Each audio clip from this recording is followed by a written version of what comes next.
Welcome to another edition of yeah, it's a video. What the fuck happening's here?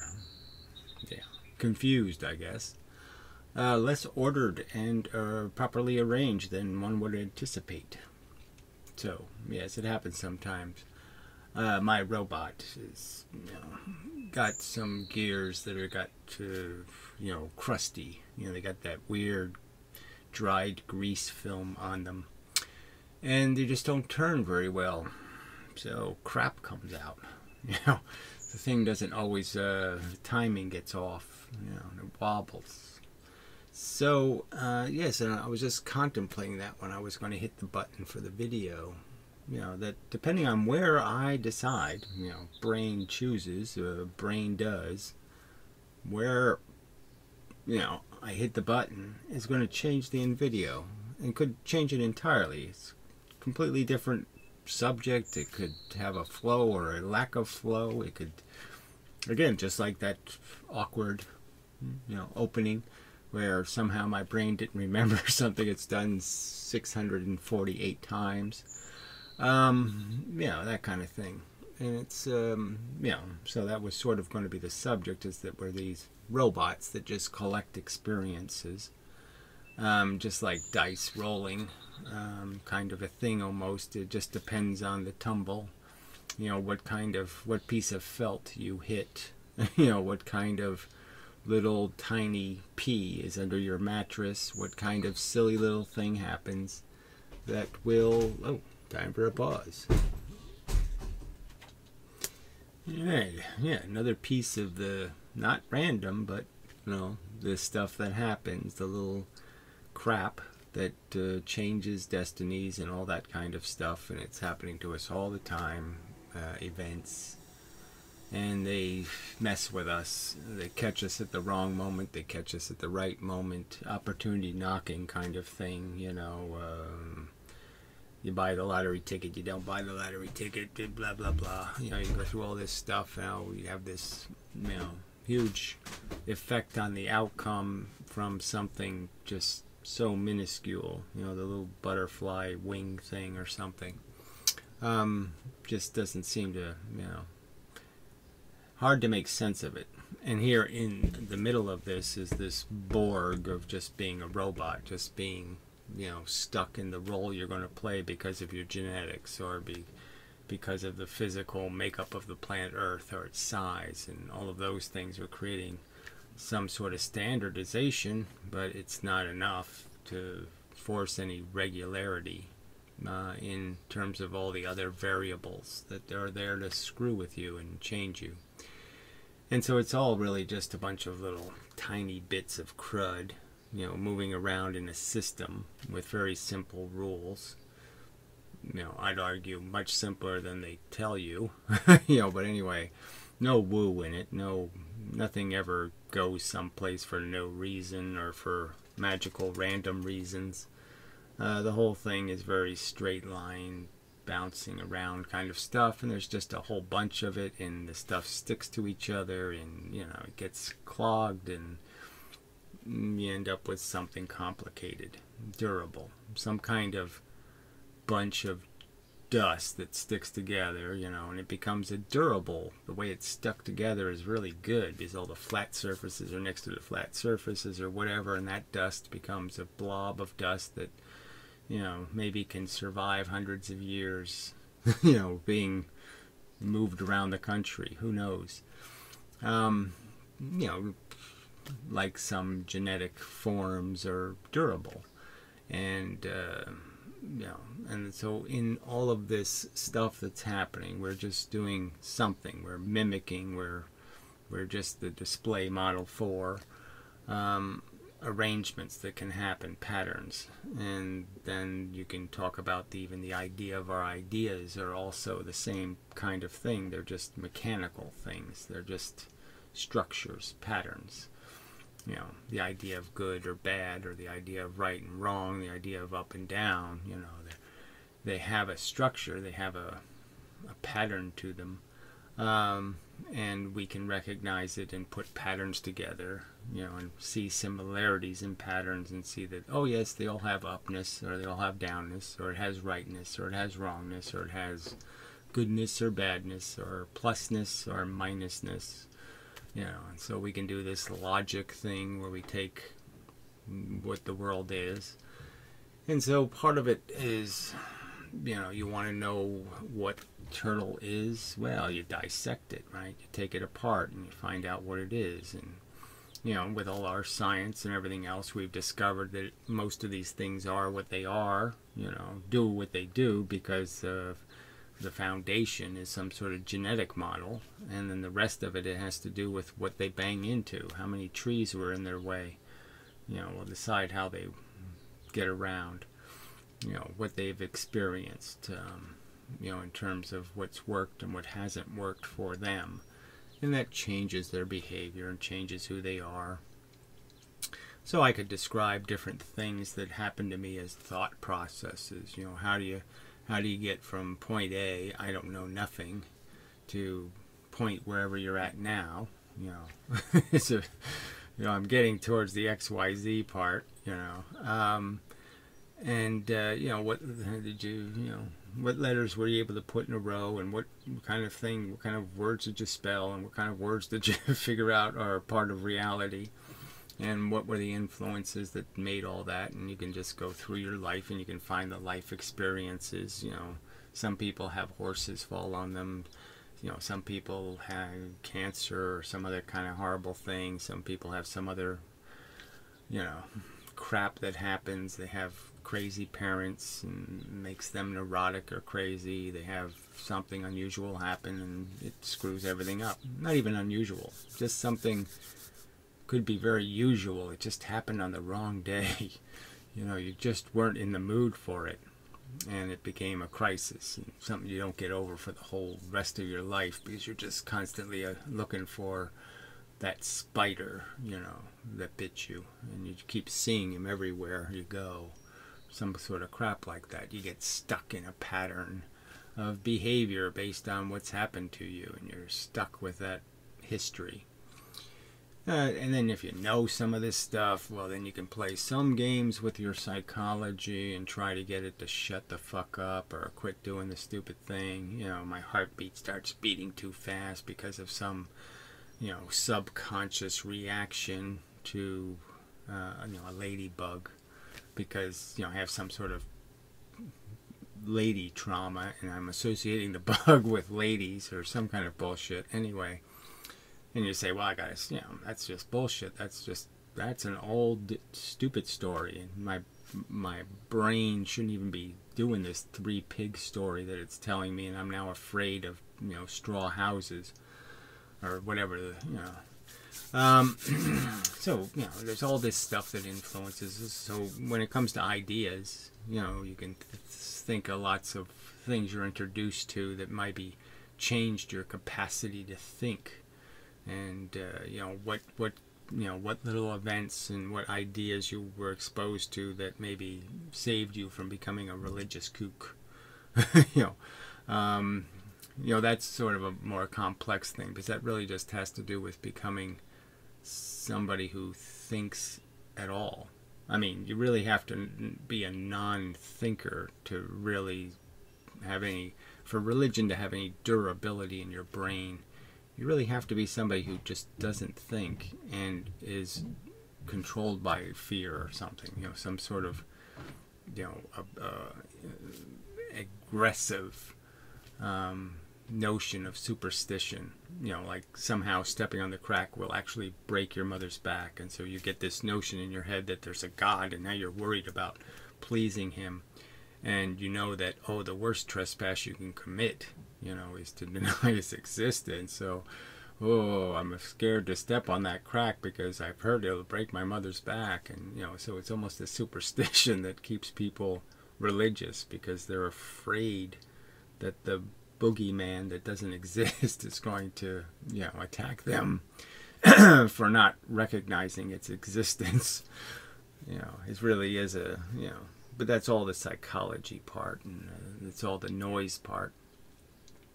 So as robots, we can do this playing with the words and moving them around and manipulate them to understand different perspectives, and we can sort of understand the difference between a clinical careful analysis of something and a sloppy one,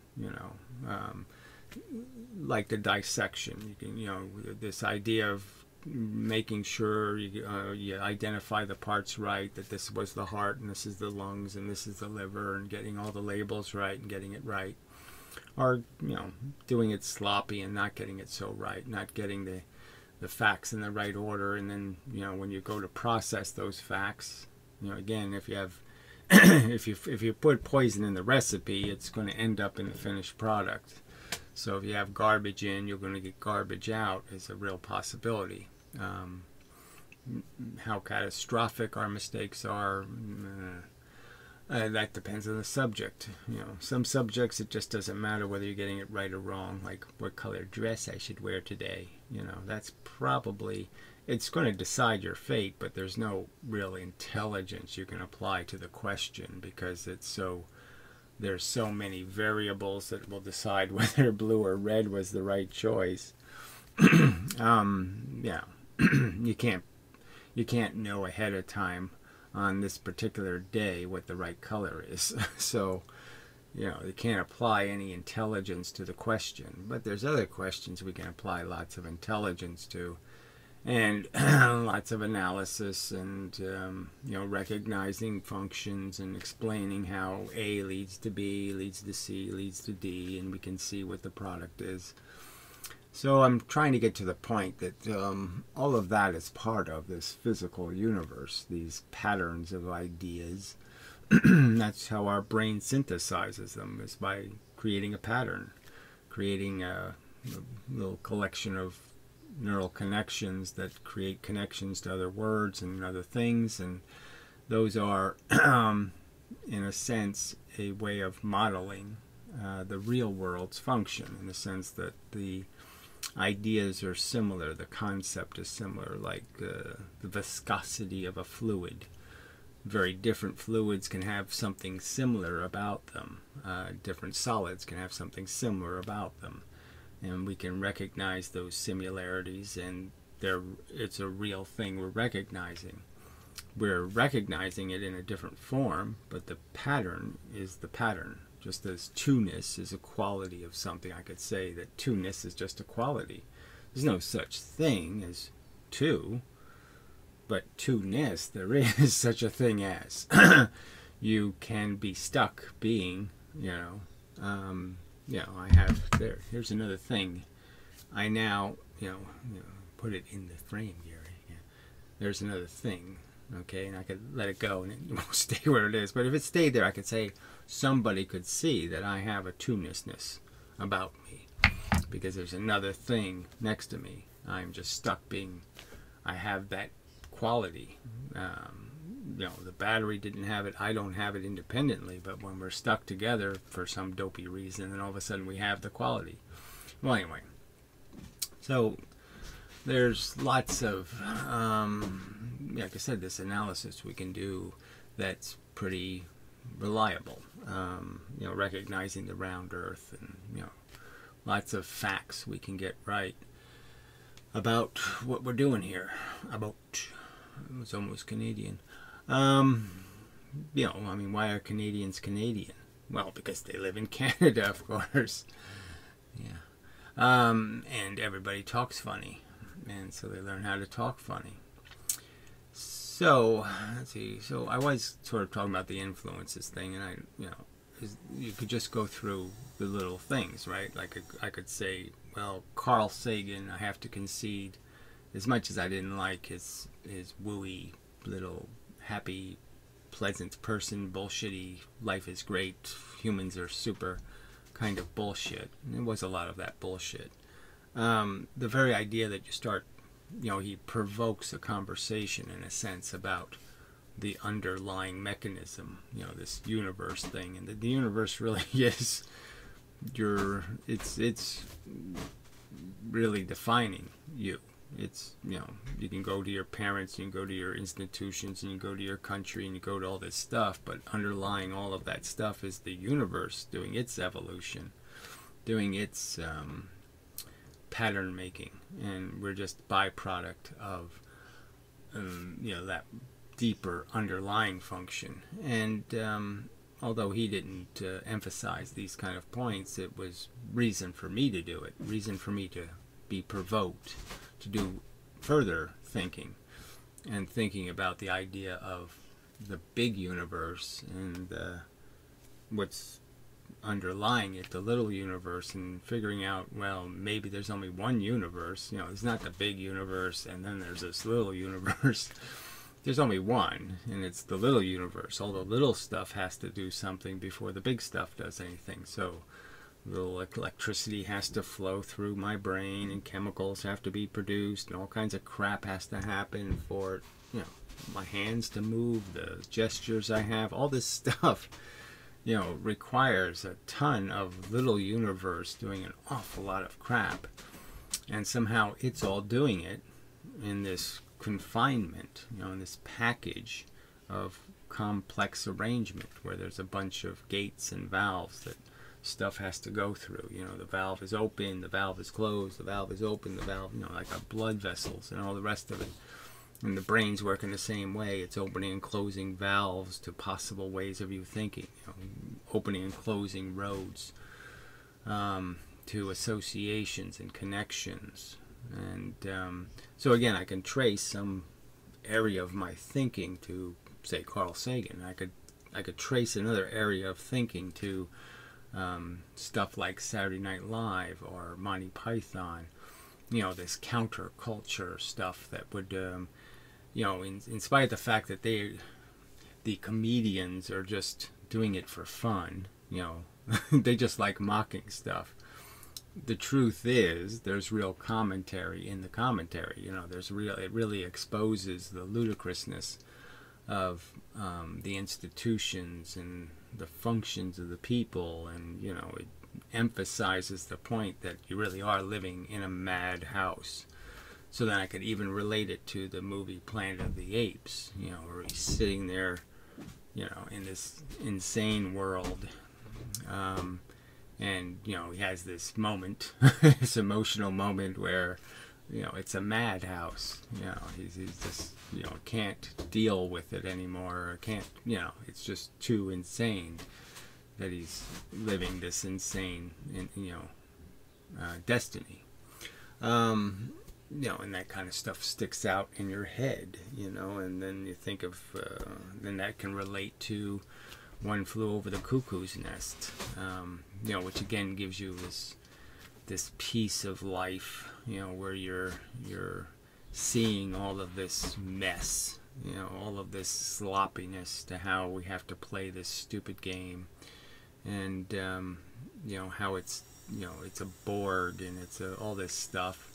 And then you do have this little moment at the end where, you know, this you know, there's some sense of freedom, but it's again just another "and they lived happily ever after" story where you just don't get anything out of it because, you know, nothing was won.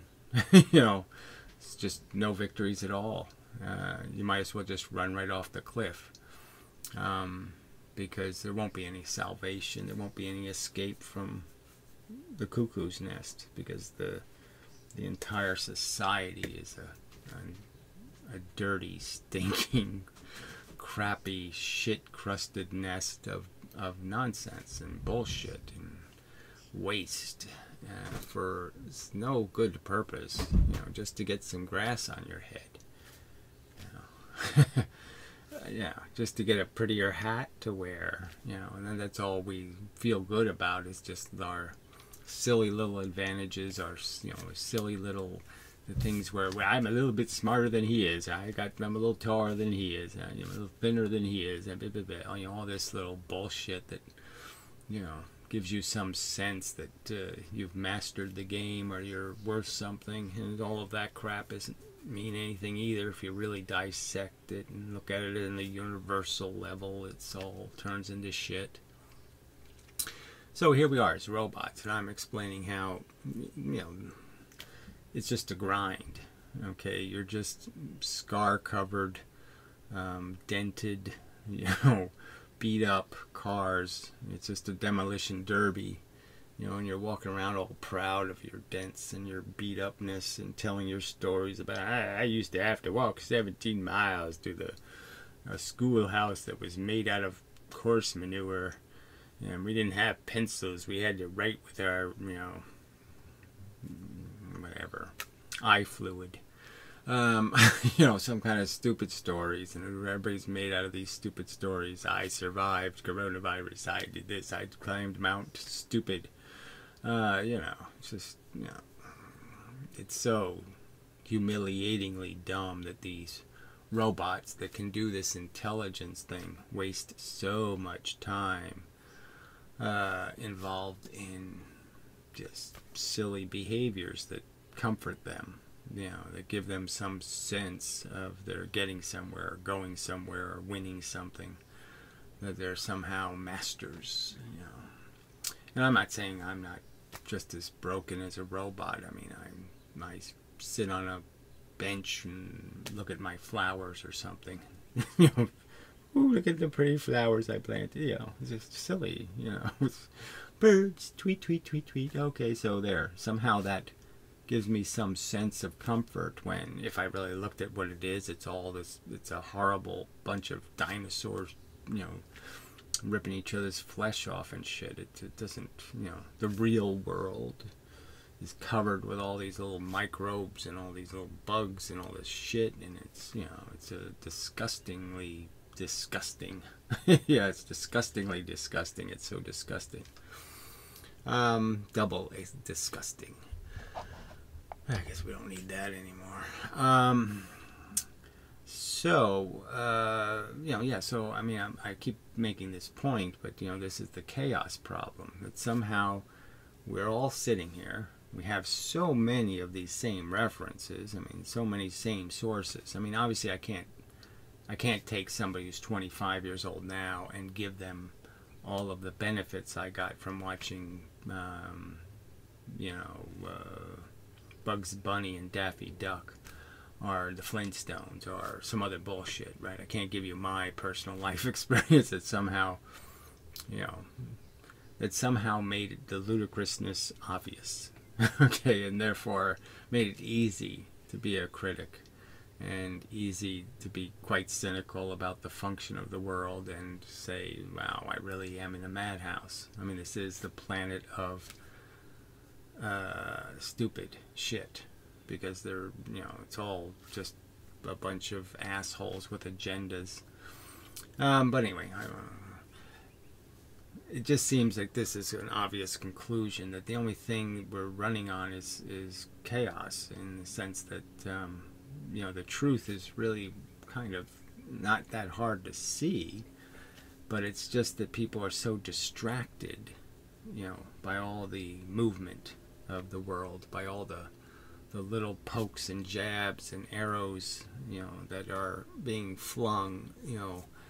It's almost like trolls, right? I mean, they can, if you let them. You know, I could spend a lot of time, wasting a lot of time on, you know, answering every asshole, every heckler, and then there'll be no act, right? I mean, the act will be answering the hecklers. And, you know, you just can lose all your focus, you know, and life does that to you. It distracts you with a bunch of personal crap, and this happens and that, you know, all this crap, and so you can't do any of this staying focused, you know. You're being obliged to play many games at the same time, right? You got the basketball game, the baseball game, the soccer game, and it's like you're playing all of them at the same time. It's really hard to keep your eye on the ball, so to speak, when there's so many balls. You know, so it's you know, balls are distracting. Just is that way. And, you know, the only ball that matters is the ball of the big picture. You know, what the hell are we really doing here? What is really the objective? Are we going from point A to point B for some good reason? Is there something at point B to get to? Is there anything to be accomplished here except, you know, rape and pillage? waste suffering? Is there something else accomplished? And I would argue that if you can stay focused in that game, you'll find out there is no game to play. It's stupid. There's nothing to be gained. All you can do is minimize losses. And the best way to minimize the losses is never walk into the arena. Never put the ball in play. Don't allow the ball to bounce around, and then it won't bounce stupid. It won't bounce wasteful. So that would be the simple solution. But, it takes a whole lifetime for, some of us. Like I said, I'm included and I'm excluded from some of the things I say. So obviously it didn't take me a lifetime. So some people it takes longer than it takes other people to figure out the game is stupid. But anyway, it doesn't go anywhere. My victories will be somebody else's losses. I mean, knowing that alone is just so destructive to having any fun. I marry somebody, a girl, I get the girl. It means some other guy who would have got the girl isn't going to have the girl, right? And it could have been perfect. It could have been beautiful, blah, blah, blah, blah, blah. And I ruined it. Those are real facts that sit there, and they, you just don't know the right answer. You can't, there's no way to navigate the boat, because there's waterfalls all over the place. Almost everywhere you turn, you can see how it can all go wrong. And yes, there's also this little idea of some dock where you can dock your boat and everything's okay, but they're all mixed up and they're all moving, all over the place. So it's waterfall, dock, every second it's changing what's in front of you. And, you can't do anything like make a rational prediction about what the right course is, because the real fact is by the time you get there, it's going to be something else, right? I mean, the paradise island will turn into the waterfall. When you get there, all of a sudden it's not going to be an island, it's going to be a waterfall, and you're not going to be able to turn around, and too late. But you couldn't predict it was going to turn into shit. Just like sometimes you can't predict your wife's going to gain 150 pounds 4 months after you marry her. You can't predict these things sometimes, and then you're stuck with what you're stuck buying a cow that eats a lot. It's high maintenance, let's say, or low productivity. No offense, you're not obliged to please people, frankly. And people can have relationships for all kinds of reasons and blah blah blah blah. I don't mean anything. It's like it's just a casual joke. It doesn't, no harm intended. See, even joking though can be dangerous. It can imply something, that you didn't say, that you didn't mean to imply to somebody who misinterprets words. You can say, "I'll kill that fucker." You don't really mean you'll kill him. I mean, you might back into him in a parking lot. You might do a lot of things, but you wouldn't necessarily kill him, right? That kind of thing. But so there's all kinds of parts of what we do is not very accurate and not very specific, and so there's just all this chaos, and so we all turn out different because we're all feeding on different kind of grass, so to speak. It all looks like it's the same field with the same grass, but somehow it's not. It's full of weeds and full of shit and full of stuff, and it's all covered with different bugs, and so some of us eat a certain kind of bugs and some of us eat those and this and that, and so we all end up going in all these different directions because of the different wacky grass we ate. Whether it be religion or racism or nationalism or nerdy physics woo, whatever it is, that people cling to, become addicted to.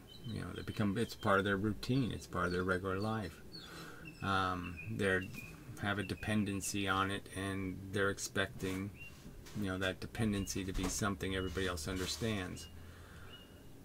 I'm looking at my nicotine, and as I say that, and it's like, yeah, you don't understand until until you know this stuff really, you really have to, like rub it in your eyeballs, and then you understand nicotine, or something like that. It's like, there's some people, they quit smoking, and you're like, what do you mean you quit smoking?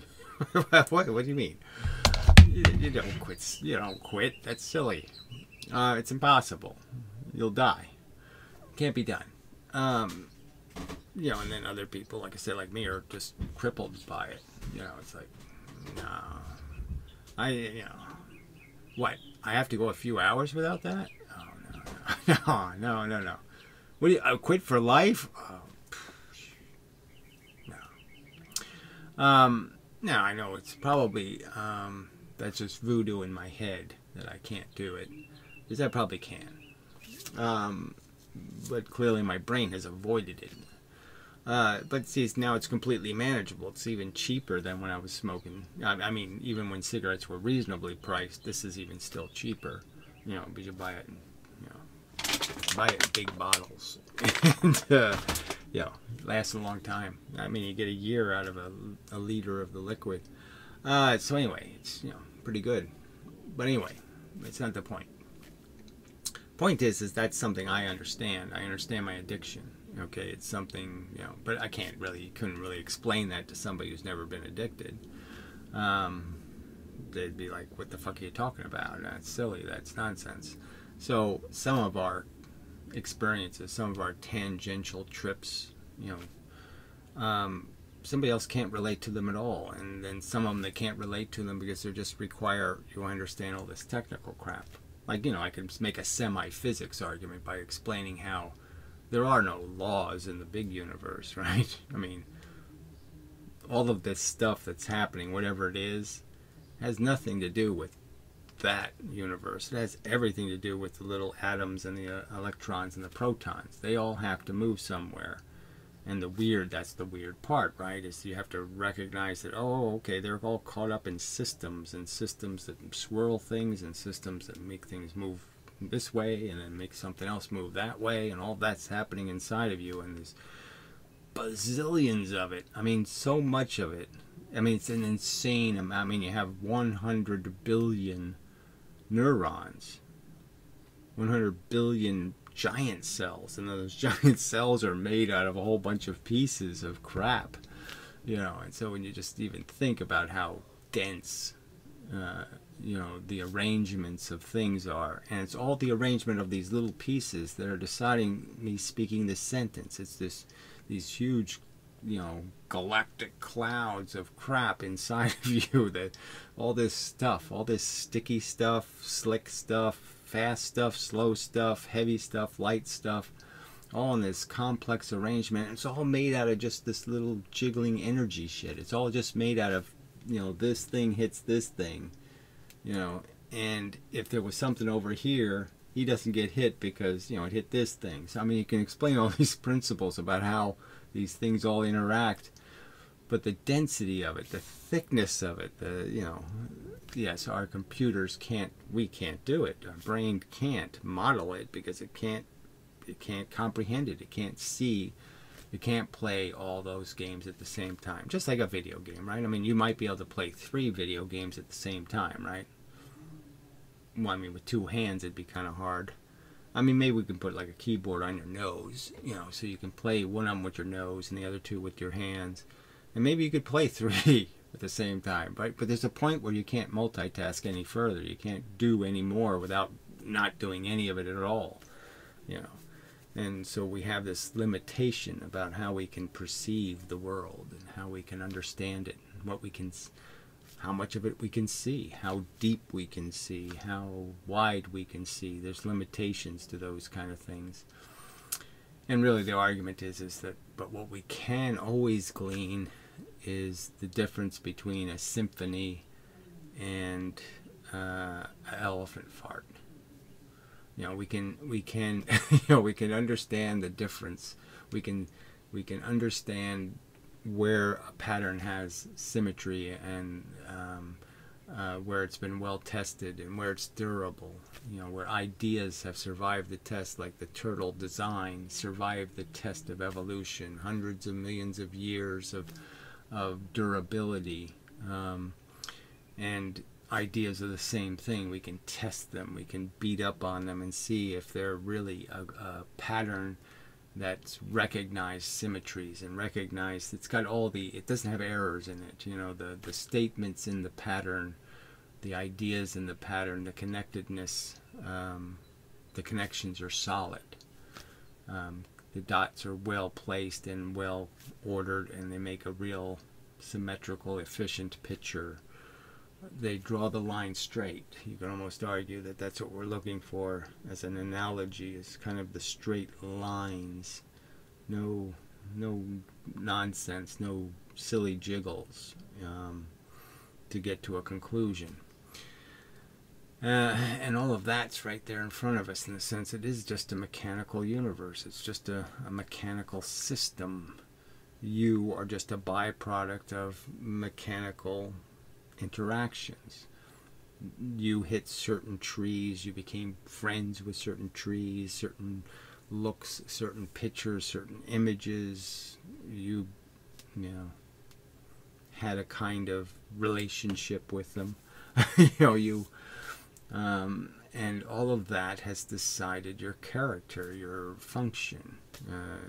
That's all the inputs, and you're just rearranging those inputs into an output, a reaction. You take in some of the energy and you hold it for 50 years. You take in other words and other energy, and you reflect it right away. You just say, fuck that, that's idiotic, that's stupid, that's retarded. And then other stuff, you let it run around in there for a while, because it has intriguing possibilities in terms of creating symmetries and making things make sense and putting things in the right order and drawing a picture, connecting the dots logically by some kind of sensible rules. So we can know those sensible rules. We know this is it's a mechanical system. There's no magic anywhere. There's no poof anywhere. It's all just structure evolving. That the turtle is made out of the same chemistry that made a dinosaur, 100 million years ago. The same little bits of atoms and shit. It's all just reprocessed arrangements. And we're likewise just another form of a rock tumbling down a cliff, and that's all it is. There's that's the simple version, the fewer variable version. But the rock we're falling down, the cliff, we're a lot of rocks falling down a lot of cliffs, you could say it that way. We're an avalanche of little pieces of little snowflakes, right? Lots of little snowflakes all going their own way, all interacting with the other snowflakes. So, it's an incredible simple thing that's happening to us. We're just robotically playing a role. We're just reading a script written by memes, evolution, advancement, human, the idea that human beings could spell it wrong and then they could spell it right, and we can make corrections to our historical records, and we can make we can try to say things more concisely and precisely, write a better sentence, write a better poem, write a better Shakespeare. Rework the story a little bit, fix it, make it even better, polish the paint. We can do all this stuff to try to, make the line straighter, polish it into a straight line of understanding. And so the avalanche is easy to understand. The ideas that recognize that this is a futile pursuit. We're just, there's no necessity that this nonsense exists. It's a hugely wasteful, it's a horrible imposition on all the little conscious organisms, because they never get to say, oh yes, I want to play a stupid game to the death. And that's what it is. That I lose anyway because I get killed. So what's the point? I just make somebody die sooner than me. You know, that's not a very big victory. You know, lots of ways you can logically just point out that this is just so futile.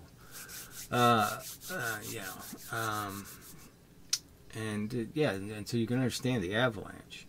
Now you can't understand all the little snowflakes. You can't sit there and process all of that and get it, but you can understand the concept, and you can understand one snowflake, right? You could paint one snowflake another color, and then you could watch what the one snowflake does through the thing, and so you get the idea that each snowflake, each little bit of information you get, changes the avalanche and changes what's going to happen, and that if you know, there actually are points in the processing of the avalanche. You know, the snowball, you know, starting rolling down the hill, where yeah, you can change things and you make huge changes, but then there's points where you can't change anything and make any changes because the whole thing's out of control.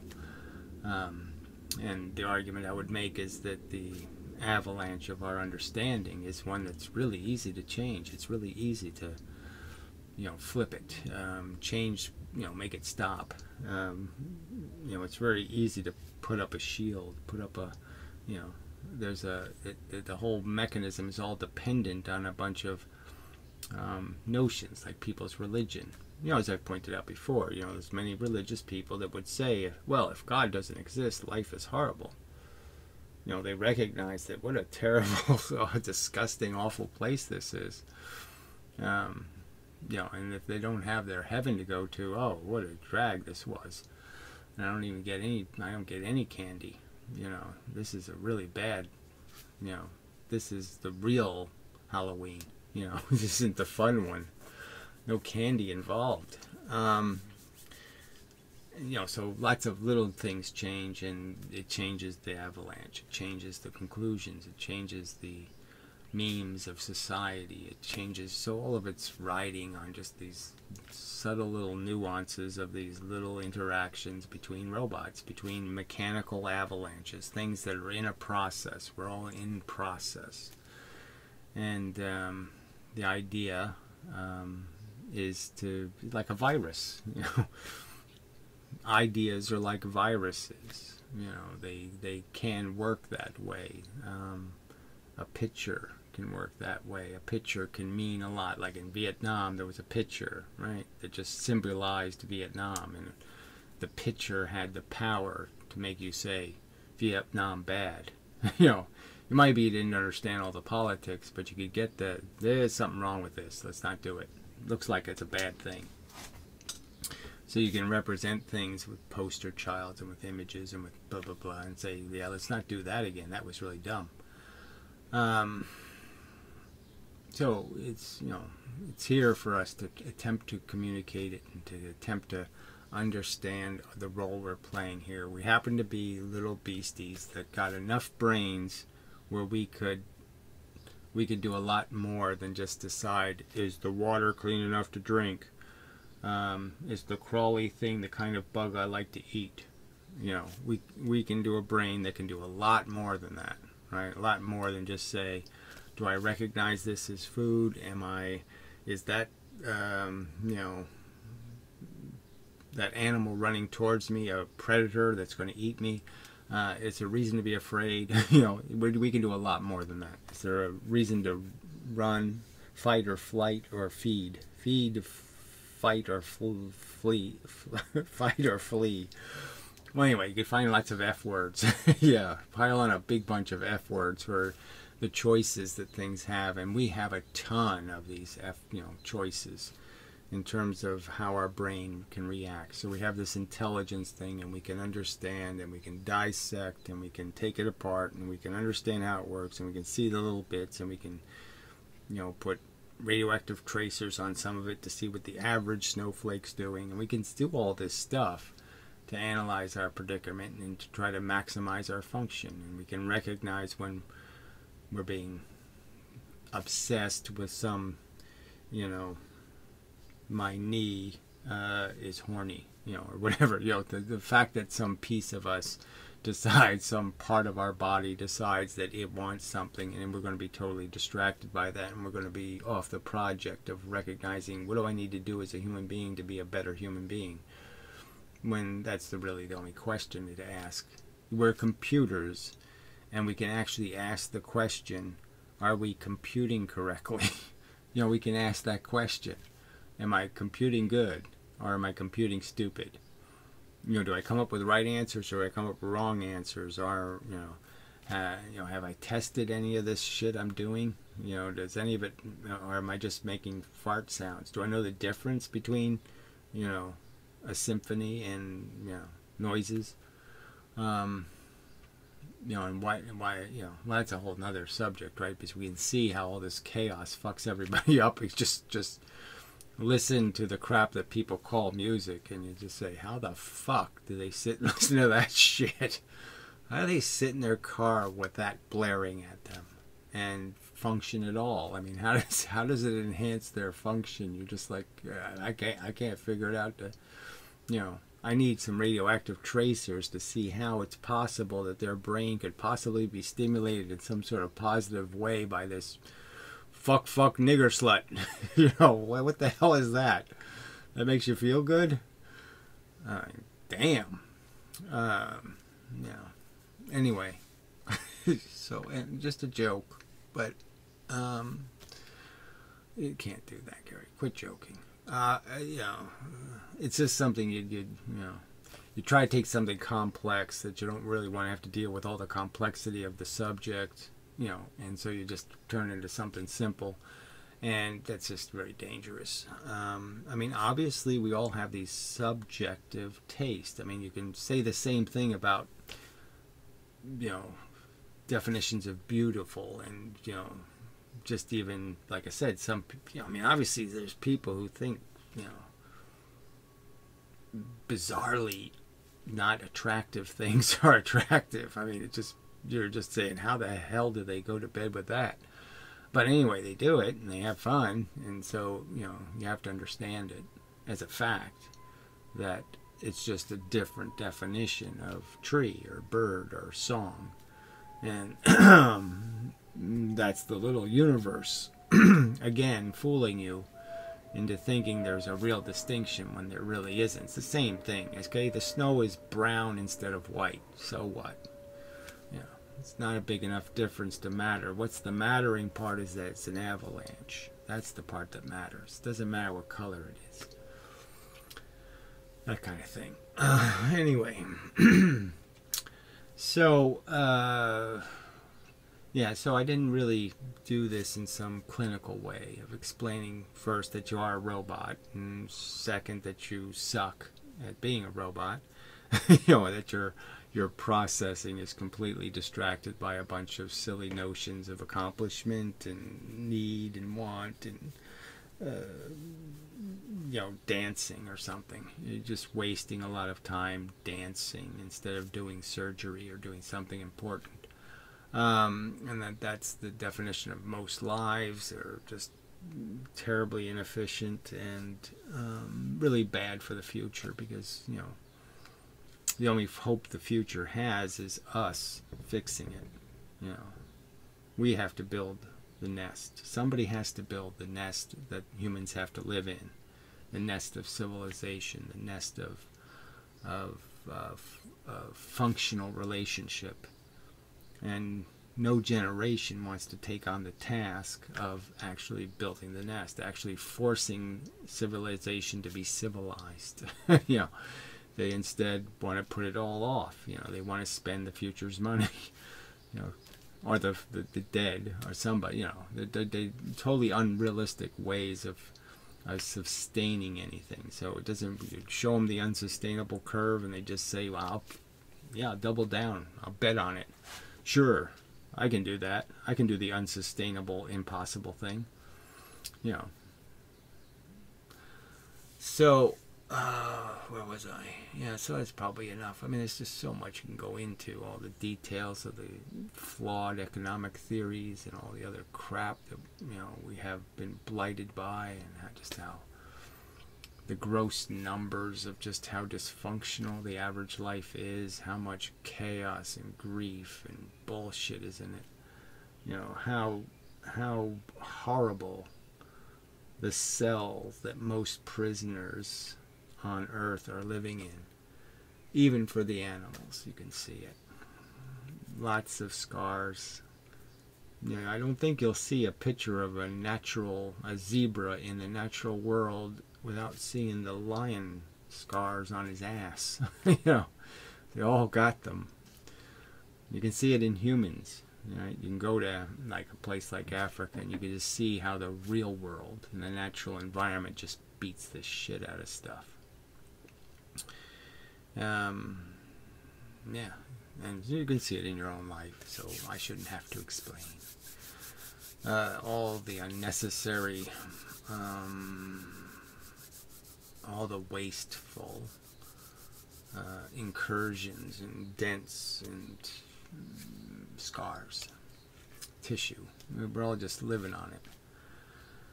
Living with it anyway. Okay, anyway. Some people living on making it. They're making money, making scars. You know, it's just chaos. So another sub-theme I just wanted to get to is this, you know, this idea of a universe that would have something like random in it would just be chaos. It would be anti-logical. I mean, logic is doing this straight line thing, and a random universe, or a universe that creates random outcomes, is just going to make it harder and harder to draw a straight line.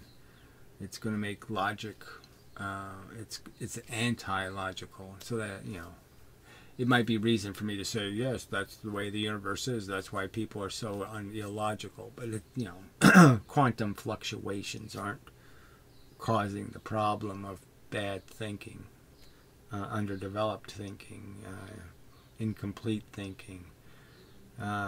It's just the fact that the human organisms are all selfish and they all wish to rationalize and justify and aggrandize their own function, and so they all think they're very good drivers, and they're not very good drivers, and they really haven't worked at it.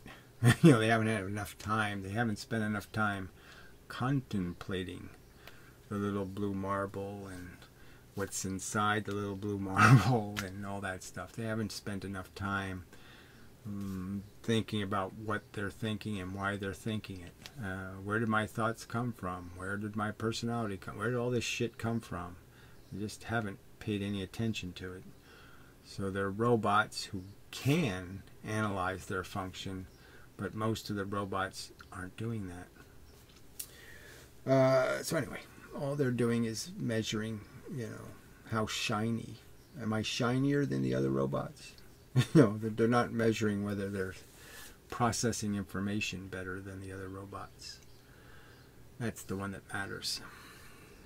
So this video drifted a bit. I was a little concerned about that going in because it's, you know, I hadn't, you know, I hadn't figured out which field to play on, right? Whether to make it a soccer-y kind of video, or a football kind of video, or a baseball kind of video. So, yeah, I ended up, you know, hitting a home run with a football. Yeah. No, maybe I didn't hit a home run. Maybe it just ended up being a foul ball because it's a football. You know, it wasn't a baseball. Anyway, this is a work in progress still, you know, this human communication, and you know, attempting to get people to do this. You know, it sounds so cliche, but yes, the big idea thing, but it's really just saying the important ideas, the important facts that you just put 3 or 4 of them in a row, and they point to, ooh, that's an ugly picture there. Ooh, that's, yeah, that's, you know, red, not black. You didn't profit there. That was a loss. And the simplest one for me is the imposition idea. The whole very idea of, why are you voting for something when you haven't died, right? So that's a simple argument. You really don't know what it's like for all the things you didn't live all these other things lives, so you certainly don't know what it's like when it's really, really bad, do you? No, you don't. So why are you imposing something for which you can't guarantee an outcome that might be catastrophically horrid? I mean, how exactly do you buy insurance against that disaster? I mean, it's like buying insurance against blowing the earth up. I mean, how's the insurance company going to fix it? Oh, that's right, they can't. So it's sort of bullshit. There's no way to fix it. There's no way for you to undo your mistakes when they're catastrophic. So the idea is never put a loaded gun in your hand, and then you don't have to worry about these unfixable problems of trying to pull the bullet out of somebody's eyeball. Don't play with bullets in the first place, and then you won't have to pull any out of anybody's eyeball. And obviously pulling it out doesn't fix the problem, because then they're still got no eyeball. I'm just saying you can't fix your mistakes. And so why are we doing something where you can't fix your mistakes? That's really, smart things don't do stupid things, and it's stupid to do something for no obviously great reason, where your mistakes, your errors, can't be fixed, can't be made, what's the word I'm looking for? Inert. Okay. Well, it's not really the word I was looking for, but it's one that's close to the word I was looking for. Benign? Yeah, can't be made benign. All right. It's probably not it either, but anyway, till the next time, and such, and so forth, and whatnot. Yeah, that's enough. I feel like it's enough. So, we'll go with that feeling. And I will, I try. I mean, it's gotta, I gotta do something more visually interesting, more interactive, more blah, blah, blah, blah, blah. But I'm seeing my focus getting better. So I'm seeing some reason to keep fiddling with this, and not just start projecting the movie. I think it's, I'm still working on the focus. Yeah, I mean, well, I keep saying that, but it's almost right. It's almost, it's that kind of thing, that we all do that. Yeah, I almost got it. 5 more minutes. But, it's always that kind of thing. So, I'll work on it. I'm always working on it. There's no point in me saying I'll work on it. I'm working on it.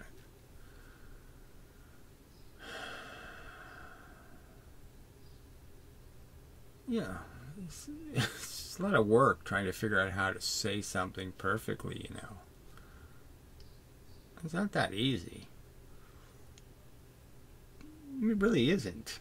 So anyway, till the next time.